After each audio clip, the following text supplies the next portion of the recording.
తెచ్చింది. లోకరక్షకుని జన్మ చాటి చెప్పింది. లోకరక్షకుని జన్మ చాటి చెప్పింది. ఆకాశంలో కొత్త చుక్క పుట్టింది. వింత వింత కాంతులు పంచిపెట్టింది. ఆకాశంలో కొత్త చుక్క పుట్టింది. వింత వింత కాంతులు పంచిపెట్టింది.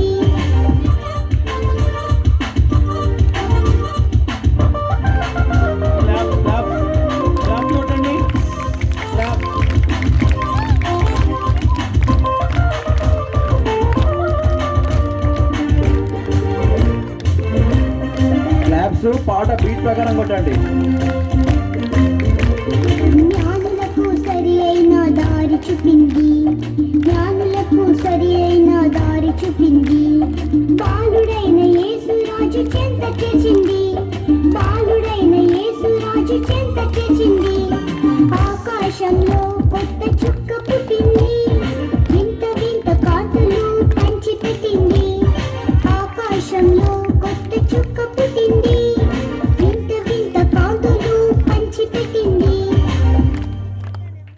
Thank you.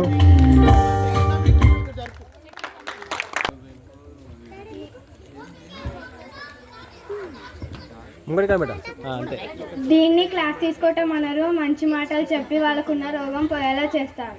నేను నమ్మన మాటలన్నీ. ఏదో ఒక రోజు దేవుడు నిన్ను మారుస్తాడు. చూద్దాంలే. మీ ఇద్దరు డిస్కషన్స్ ఆపి ముందు పేషెంట్స్ని రిసీవ్ చేసుకోండి.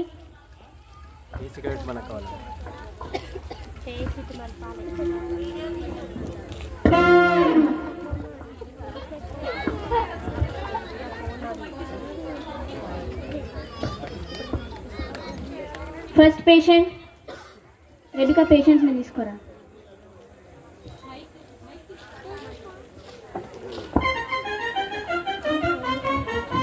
పేషెంట్ 1 కరణ్.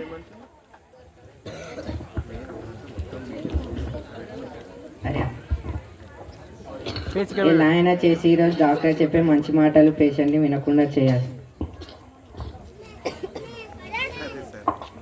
చెప్పండి, మీ ప్రాబ్లం ఏంటి?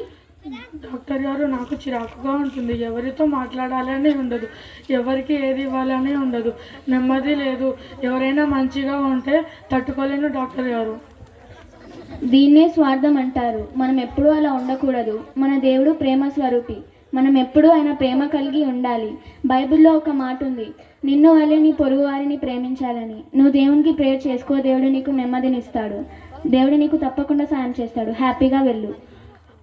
ఓకే సార్ డాక్టర్ గారు, థ్యాంక్ యూ.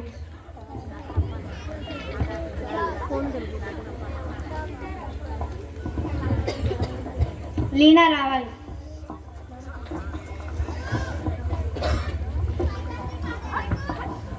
చెప్పండి, మీ ప్రాబ్లం ఏంటి? డాక్టర్ గారు, నాకు చాలా హెడేక్ ఉంది. అవునా, ఎప్పటి నుంచి? 2 డేస్ నుంచి నిద్ర కూడా రావట్లేదు.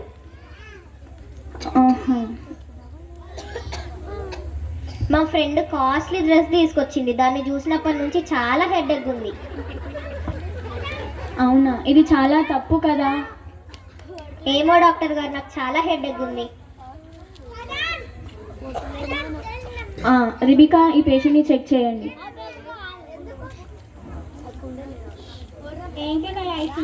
ఏంటి నీ ఐస్ ఇంత రెడ్గా ఉన్నాయి? తనని చూస్తే నాకు చాలా కోపం వస్తుంది, హెడేక్ కూడా వస్తుంది. అలా చేయడం చాలా తప్పు కదా. బైబిల్లో ఒక మాట ఉంది, ఇతరులది ఏది ఆశించకూడదని. నువ్వు దేవునికి ప్రేయర్ చేసుకో, దేవుడు నీకు తప్పకుండా సాయం చేస్తాడు. Okay doctor, thank you doctor. అయితే నీ ఫ్రెండ్ డ్రెస్ తీసుకొని కట్ చేయు. వద్దు, నేను డాక్టర్ చెప్పిన మాటనే వింటా, లేకపోతే ఉన్న డ్రెస్ కూడా పోతుంది. ప్రణీత్,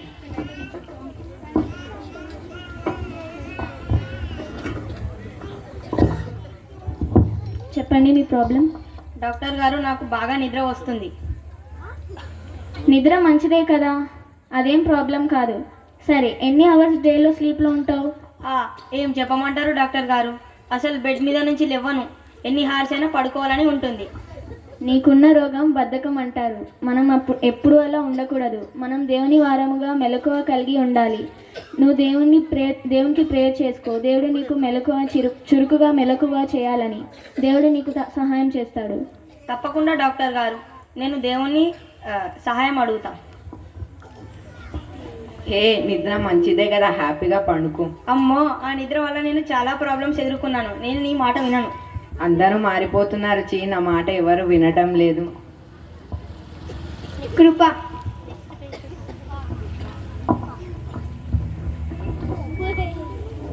చెప్పండి మీ ప్రాబ్లం. డాక్టర్ గారు, నా కడుపులో చాలా నొప్పిగా ఉందండి.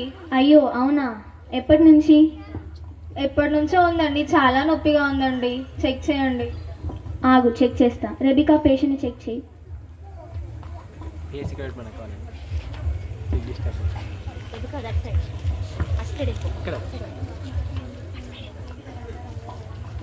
నొప్పి అసలు ఎందుకు వస్తుంది? నొప్పి ఏదో తిన్నందుకు కాదండి, వేరే విషయం ఉంది. నొప్పికి చాలా పెయిన్గా ఉంది డాక్టర్ గారు.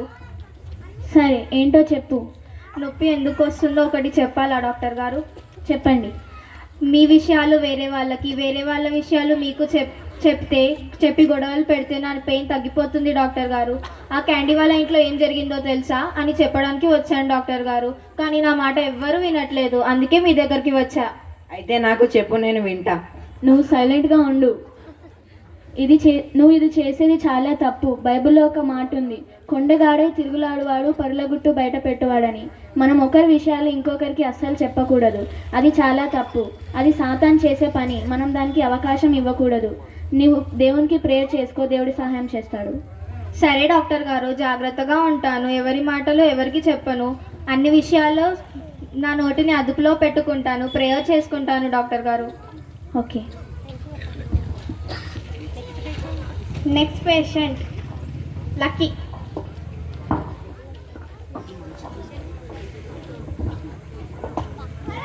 Hello doctor. హలో. నా పేరు లక్కీ. అందరూ నన్ను లైక్ చేస్తారు. నేను చాలా కంపెనీస్ని రన్ చేస్తాను. అలాగే నా దగ్గర చాలా వర్కర్స్ ఉన్నారు.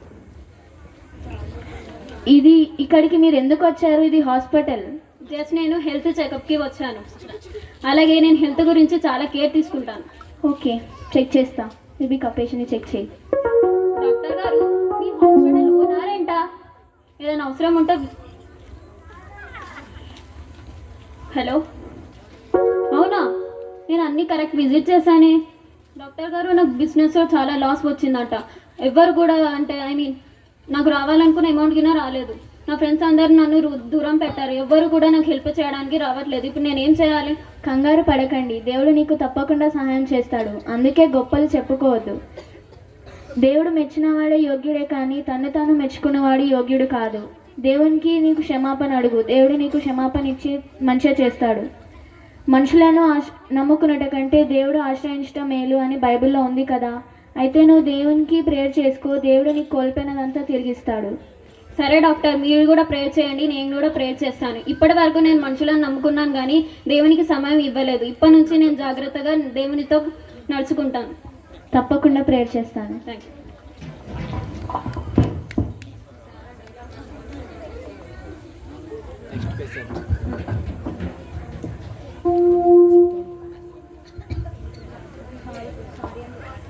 నన్ను క్షమించండి. యేసయ్య అంటే నాకు నమ్మకం ఉండేది కాదు. ఏదో మాయ మాటలు చెప్పి మారుస్తున్నారని అనుకునేవాడిని. కానీ నిజంగా యేసయ్య బిడ్డగా ఉంటే ఎంతో ఆనందంగా నెమ్మదిగా ఉంటుందని మిమ్మల్ని చూస్తే అర్థమవుతుంది. నేను కూడా ఈరోజు నుంచి ప్రేయర్ చేసుకుంటాను. చాలా సంతోషంగా ఉంది డాక్టర్. మన గ్రేస్ హాస్పిటల్లో నీవు కూడా దేవుని బిడ్డగా మారిపోయాం. ఎందుకు మారరు? దేవుడు అనుకుంటే అందరినీ రక్షిస్తాడు. మన హాస్పిటల్ ఏమేంటి? కృపా హాస్పిటల్. మన హాస్పిటల్లో వచ్చిన అందరు పేషెంట్స్ వాళ్ళ ఉన్న బలహీనతలను కోల్పోయి దేవుని కృపను, దేవుని ప్రేమను తీసుకొని ఆనందంగా వెళ్ళారు.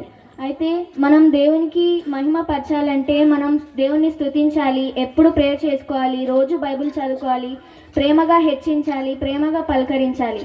అలా అయితేనే దేవునికి మనం మంచిగా మహిమ కలిగేలా చేస్తాము.